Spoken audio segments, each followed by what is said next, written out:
అదే RTV app వార్తల్ని క్షణాల్లో చదివే అవకాశం ఉంటుంది. ఒక న్యూస్ పేపర్, ఒక టెలివిజన్ ఛానల్ మీ చేతుల్లో ఎప్పుడూ ఉంటాయి. నంద్యాల ప్రజలకి మెగా ఫ్యాన్స్ తరపున, అలాగే రామ్ చరణ్ ఫ్యాన్స్ తరపున ఇక్కడ జనసేనకి మనం ఎందుకు మద్దతు ఇవ్వాలి అని మేము ఇక్కడ ఈ కార్యక్రమం చేపట్టడం జరిగింది. జానీ మాస్టర్ గారు కూడా వస్తున్నారు, స్వామినాయుడు గారు వస్తున్నారు, వాళ్ళిద్దరు. నేను రాత్రి రావడం జరిగింది. సో ఎక్కడికి వెళ్ళినా ఆంధ్రప్రదేశ్లో ఏ మూలకు వెళ్ళినా, ఏ చోటకి వెళ్ళినా గత 2 సంవత్సరాల నుంచి మేము అన్ని షూటింగ్స్ అన్నీ ఆంధ్రాలో ఉన్న ప్రతి విలేజ్లో, ప్రతి మండలంలో జరుగుతున్నాయి. ఎక్కడికి వెళ్ళినా ఒక నిశ్శబ్ద వాతావరణం, ఒక స్తబ్దత. ఎలా ఉందంటే వాళ్ళు ఫస్ట్ ఏమనేవారు, వైనాట్ 175 అనేవారు. 175 అంతా 17కి వచ్చే స్థితిలోకి వచ్చేసింది. ఇప్పుడు ఎక్కడ చూసినా ఏంటంటే వ్యతిరేకత మామూలుగా లేదు ప్రజల నుంచి. నేను చూశాను, చంద్రబాబు నాయుడు గారు బెయిల్ ఇచ్చి ఆయన బయటికి రాగానే 10 లక్షల మంది పీపుల్ ఉన్నారు బయట. 10 లక్షల మంది ఊరేగింపు, వెనకాలే ఉన్నాం మేము, 3వ బండి. ఎక్కడ చూసినా వృద్ధులు, మహిళలు, రైతులు, కుల మతాలకు అతీతంగా మొత్తం జనసేన, తెలుగుదేశం. ఎప్పుడైతే జనసేన తెలుగుదేశంకి ఆయన జైల్లో ఉన్నప్పుడు మద్దతు ఇచ్చారో పవన్ కళ్యాణ్ గారు, ఆ రోజు నుంచి ఒక కొత్త ఉత్సాహం కార్యకర్తల్లో వచ్చింది. మేము మద్దతు ఇచ్చింది మేము రాజకీయ లబ్ధి కోసం కాదు, ఒక దుర్మార్గ పరిపాలన అంతం చేయడం కోసం. మా నాయకుడు ముఖ్యంగా ఆయన చొరవ తీసుకుని వెళ్ళి అందరినీ సమైక్యపరిచి 2 జెండాలు కలయికే రాష్ట్రానికి అభివృద్ధికి నాంది. 2 జెండాల కలయికే ఈ రాష్ట్రంలో శాంతి భద్రతలకు నాంది. 2 జెండాల కలయికే మొత్తం అన్ని సమస్యలకి ఒక పరిష్కారం.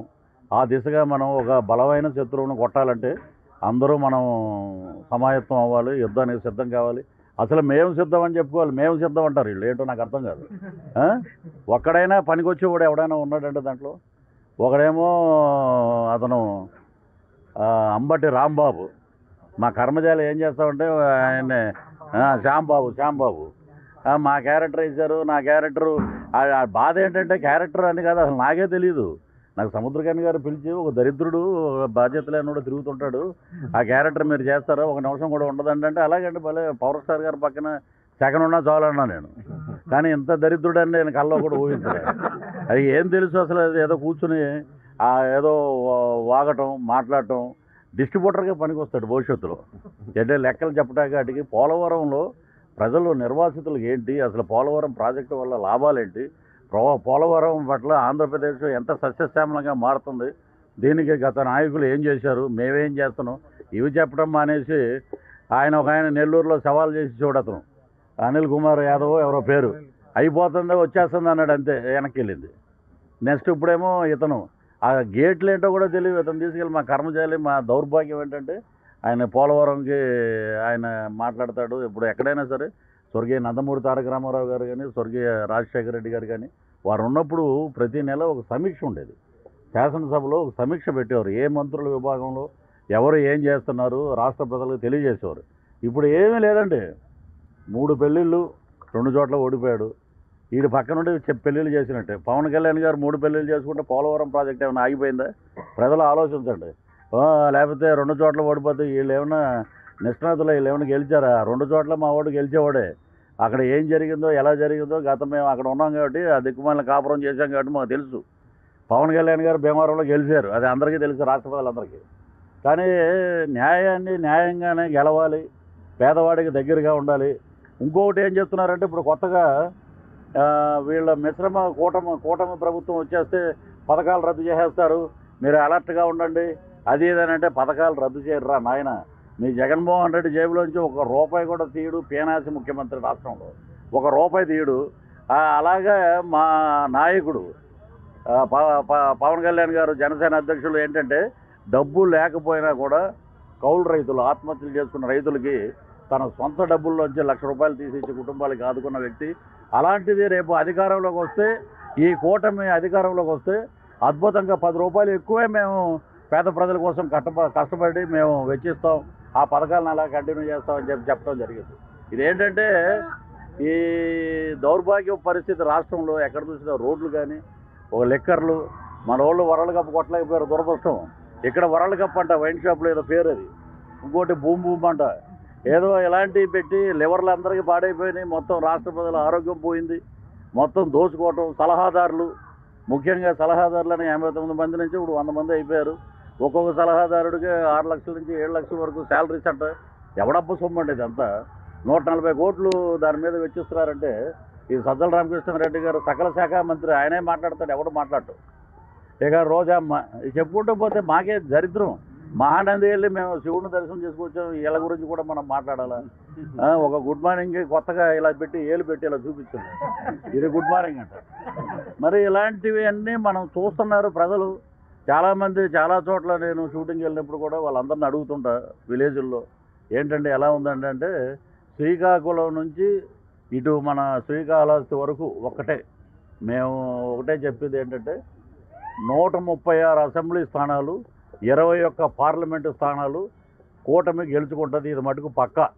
ఎందుకంటే సి సర్వే కూడా దగ్గరే వచ్చారు. నా సర్వేకి సి సర్వేకి దగ్గరగా వచ్చారు. ఒకటే మా లోకేష్ గారిది డైరీ, రెడ్ డైరీ అని చెప్పి భయపడిపోతున్నారు. కానీ నా దగ్గర కూడా ఒక డైరీ ఉంది, పిఆర్ డైరీ అని ఒకటి ఉంది, బ్రౌన్ కలర్లో ఉంటుంది. అది కూడా చరిత్ర ఏంటంటే, శ్రీకాకుళంలో మేము అప్పుడు క్యాంపెయిన్ చేసినప్పుడు గెలిచిన ఎమ్మెల్యే అప్పుడు ఎంత ఉన్నాడు, ఇప్పుడు ఎంత సంపాదించాడు డబ్బు, అక్కడ అవినీతి ఎంత జరిగింది, నియోజకవర్గంలో అభివృద్ధి ఏంటి, నియోజకవర్గంలో ఏ పనులు ఎలా ఉన్నాయి, అవన్నీ దాని మీద జనసేన తెలుగుదేశం పోరాటం. దాని మీద ప్రజల్ని మమాయత్తం చేసి ఆ మేనిఫెస్టోని ప్రజల మధ్యలోకి తీసుకెళ్ళి మేమందరం కష్టపడి పనిచేసి, ఎందుకంటే ఈసారి మనం ఎలా ఉండాలంటే, మన నెత్తి మీద కత్తి ఉందని చెప్పి మనం పనిచేయాలి. ఎందుకంటే దుర్మార్గుడు వచ్చాడంటే, ఇప్పుడు ఆంధ్ర రాష్ట్ర ప్రజలు మారుమూల గ్రామంలో కూడా ఒకే మాట మాట్లాడుతున్నారు, అయ్యా మనం అందరం ఛత్తీస్గఢ్ అడవులకు పారిపోవాలి, మనం ఇక్కడ ఉండకూడదు, మనల్ని ఉంటే ఇక చంపేస్తారు ఇక్కడ. అలాంటి బీహార్ కాదండి ఇది ఏంటంటే వాళ్ళ రాజ్యం, అరాచక రాజ్యం, గూండా రాజ్యం. దీన్ని మనం గట్టిగా దాన్ని కృషి చేసి మనం అందరం ఓటుని మనం తెచ్చుకొని దాని మీద మనం గట్టిగా కృషి చేయాలని చెప్పి మా నంద్యాలలో ఉన్నటువంటి నాయకులందరూ వచ్చి హైదరాబాద్ వచ్చి మీరు రండి అని అంటే, నేను కూడా ఫస్ట్ జనసేనలో 2020 నుంచి క్రియాశీలకంగా ఉన్నాను. 2024 మొన్న పవన్ కళ్యాణ్ గారు పిలిపించి ఆయన అధికారికంగా నన్ను జాయిన్ చేశారు. ఆయన మాట్లాడిన విధానం 1 గంట ఆయన నాతో మాట్లాడారు. సమస్యల పట్ల మనం అసహ్యమైన రాజకీయం మనం చేయొద్దు, మనం ఏంటంటే మనం పేద ప్రజలకి మేనిఫెస్టో ఏంటి, మనం ఏం చేయబోతున్నాం, ప్రజలకి ఎంత దగ్గర వెళ్తున్నాం, మనం ఓటు విలువని ఎలా తీసుకెళ్ళాలి, మనం వస్తే సంక్షేమం ఏం చేస్తాం, ఉన్న పథకాలు మేము రద్దు చేయం, ఇవి తీసుకెళ్ళండి జనాల్లోకి. దోషం లేని రాజకీయం కావాలి, అద్భుతమైన పరిపాలన రావాలి, పేదవాడు ఏది కోరుకుంటే అది జరగాలని చెప్పి మా నాయకుడు మాకు చెప్పడం జరిగింది. ఈరోజు నంద్యాలకు రావడం నిజంగా చాలా అదృష్టం. ఆంధ్ర రాష్ట్రం మొత్తం అటు తెలంగాణలో కూడా చాలామంది ఇటు కథలు వస్తున్నారు.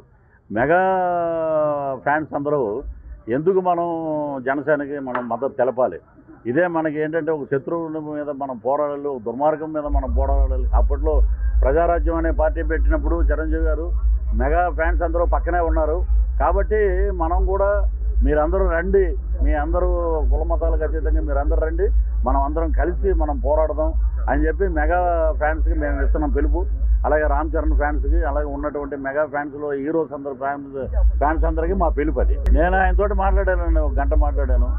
వైఎస్ఆర్సీపీ వాడుకున్నట్టు ఆరోపణలు చేసినట్టు నేను చేయను. నేను అలాంటి పనులు చేయను. కార్యకర్తగా మీరు చేస్తున్నారు, మీరు మాట్లాడే విధానం అన్నీ నాకు నచ్చింది. రేపటి రోజున నా భవిష్యత్తు ఎంత ముఖ్యమో పార్టీలో నేను మిమ్మల్ని ఆ స్థాయిలో నేను మిమ్మల్ని నిలబెడతాను. ఆ మాట మాకు కొండంత అండ. దేవుడు ప్రత్యక్షం అయ్యి నడిచి వచ్చి నాకు వరం ఇచ్చినట్టు అనిపించింది. సో అదే అంటే ఒక అద్భుతమైన నాయకుడు. ఖద్దరు వేసుకున్నా కూడా ఖద్దరు మాటలు మాట్లాడిన నాయకుడు ఎవరంటే పవన్ కళ్యాణ్ గారు. వీళ్ళందరికీ తెలియాలంటే వీళ్ళకి ఒకటే, ఆ జోగి రమేష్ కానీ మేము ఒక మాట అనుకున్నామండి. ఏంటంటే రోజా గారు మాట్లాడిన మాట రాష్ట్రంలో ఎవరూ మర్చిపోలేదు ఇప్పటివరకు. ఒక దరిద్రుడు జైలుకి వెళ్తే ఇంకో దరిద్రుడు సపోర్ట్ చేశాడన్న మాట మీ మీడియాలో కూడా వచ్చి ఉంటుంది. ఆవిడ స్వీట్లు పంచింది, బాణసంచ కాల్చింది, నన్ను ఇలాగ అన్నాడు ఆయన, నన్ను ఇలాగ అన్నారు, రాష్ట్రం ఏమైపోయింది అన్నప్పుడు నీ నియోజకవర్గంలో ఉన్న పెద్దిరెడ్డి రామచంద్రారెడ్డి మాట్లాడలా, నీ ఎమ్మెల్యేల మహిళా ఎమ్మెల్యేలే మాట్లాడలా, నువ్వు ఎక్కడో దర్శనాల నుంచి తీసుకొచ్చే హీరోయిన్లు ఏదో పట అని మాట్లాడేశారు. నీ చరిత్ర తెలియదు కదా, ఏదో మాట్లాడారు, మొత్తం నువ్వు తిరుపతి తీసుకెళ్తున్నావు, దర్శనాలు ఇప్పిస్తున్నావు అని చెప్పి. కానీ అసందర్భంగా మాట్లాడిన మాటలకి తగిన శాస్తి. ఇప్పుడు అతనికి ఎటు తిరిగి టికెట్ లేదు, సంక్రాంతి డ్యాన్సులు వేసుకుంటున్నాడు. అతనికి ఏంటంటే రేపొద్దున్న మా జన సైనికులందరూ ఒక మాట అన్నారు, మా వీర మహిళలందరూ ఎక్కడైనా పృథ్వీరాజ్ గారు మన గవర్నమెంట్ వచ్చాక ఏదైనా సంక్రాంతి సంబరాలు జరిగితే ఆయన పిలుస్తాం శ్యాంబాబుని, మినిస్టర్ చేశాడు కదా పాపం, లక్షిద్దాం. ఇక రోజా ఆల్రెడీ డిసైడెడ్ అండి, మొత్తం పట్మన్ లేచిపోయి వికెట్ ఫస్ట్ అదే క్లీన్ బౌల్డ్ అంటే డైమండ్ రాణి మీద చాలా ఎలిగేషన్స్ ఉన్నాయి. వాటి మీద కూడా మా మిశ్రమ ప్రభుత్వం మా కూటమి వచ్చాక ఎంక్వైరీ పెడతారు మా నాయకులు. జగన్మోహన్ రెడ్డి గారి గురించి చెప్పమంటే ఆ రోజు ఒకటి కార్టూన్ వేశారు, ఏదో రాజశేఖర రెడ్డి గారు హెలికాప్టర్ స్వర్గీయ మహానుభావుడు వెళ్తున్నప్పుడు ఈయన ఎందుకు వెళ్ళలేదు పక్కన అని అన్నారు. అలాంటి వాడు మాట గెలిచాక ఒకప్పుడు వైఎస్ జగన్మోహన్ మంచి మాట అడిగారు మీరు. అది మొన్న రోజా గారు ఏదో మాట్లాడి వీళ్ళేదో కాంగ్రెస్ పార్టీ మునిగిపోయిందంటే చచ్చిపోయిన సమమే, నలుగురే మోస్తున్నారంటే నలుగురు మోసినా రేపొద్దున వాళ్ళంతా మీ దాంట్లోనే కదా ఉన్నారు మొత్తం. ఇప్పుడు ఏమంటుంది, ఇది చెల్లి 3600 కిలోమీటర్లు పాదయాత్ర చేసింది, తల్లికి చెల్లికి న్యాయం చేయడం రాష్ట్రంలో అందరూ మా కులాలు అంటారు, అన్నీ బీసీలు ఎస్సీలు ఎస్టీలు అందరూ అందరూ మైనార్టీలు అందరూ మా కులాలే అంటారు. 26 పథకాలు అలా తీసి అవతల పాడేశారు. అంబేద్కర్ విద్యానని ఉంటే దాన్ని తీసి జగన్మోహన్ రెడ్డి విద్యాదేవనని పెట్టారు.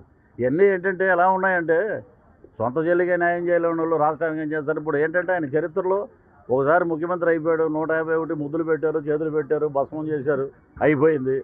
ఆరోగ్యం పోయింది, డబ్బులు పోయింది, దోచుకున్నారు కొండలు. మన నంద్యాలలో ఇంకేమైనా మిగిలిపోయినా ఏమైనా ఉంటే చూసుకుంటే అవి కూడా మనం దాచుకునే పరిస్థితి, వాటి మీద మనం పోరాడాలి.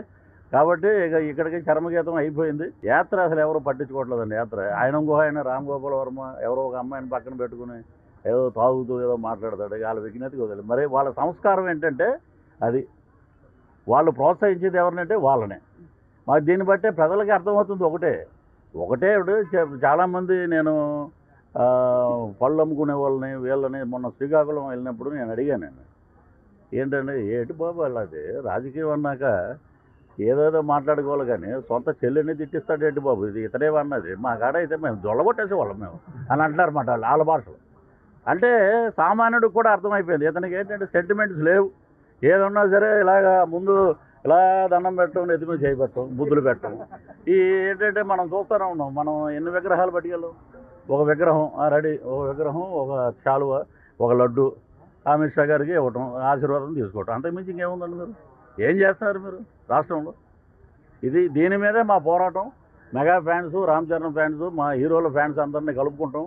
ఇండస్ట్రీ కూడా మొత్తం మాకు పవన్ కళ్యాణ్ గారికి సపోర్ట్ ఉంది, జనసేన మద్దతుతోటి, ఈ అందరి ఫ్యాన్స్ మద్దతుతోటి మేమందరం మా కార్యాచరణ రూపొందించి ముందుకు వెళ్తాం. ఈయన ఫోటో కూడా పెట్టి జనాల గుండెల్లోకి వెళ్ళిపోవటానికి ఏమన్నా బాపూజీ, గాంధీ మహాత్ముడా, లేకపోతే ఏమన్నా జవహర్లాల్ నెహ్రూ, లాల్ బహదూర్ శాస్త్రి, ఇది ఎలా ఉందంటే ఇది ఫోటో పెట్టేసి ఆఖరికి మనం పొలం కొనుక్కుంటే పొలం మీద ఈయన ఫోటో, రేపొద్దున్న పెళ్ళి జరిగితే పెళ్లి కార్డు మీద కూడా ఈయన ఫోటో, ఇలా అయిపోద్ది. రేపొద్దున ఏమవుతుందంటే మళ్ళీ వచ్చేటంటే ఏమవుతుందంటే ఈ సందులో మా ఫ్రెండ్ ఉన్నాడంటే నంద్యాలలో సోదరుడు జర్నలిస్ట్ వాళ్ళ ఇంటికి పిలిచారు ఏదో భోజనానికంటే, ఉండండి మేము కొనుక్కుంటామని చెప్పి అక్కడ ఏదో పాకిస్తాన్ బోర్డర్ లాగా పెడతారన్నమాట. ఇలాంటి దౌర్భాగ్యమైన పరిస్థితులు మనం బతుకుతున్నాం. కాబట్టి మిత్రులందరూ ఇటువంటి ఏమున్నా సరే నిరభ్యంతరంగా ముందు జనాల్లో మరిన్ని వీడియోస్ కోసం ఛానల్ ని సబ్స్క్రైబ్ చేయండి, లేటెస్ట్ అప్డేట్స్ కోసం వాట్సాప్ ఛానల్ ని ఫాలో చేయండి, అండ్ లింక్ డిస్క్రిప్షన్ లో ఉంది.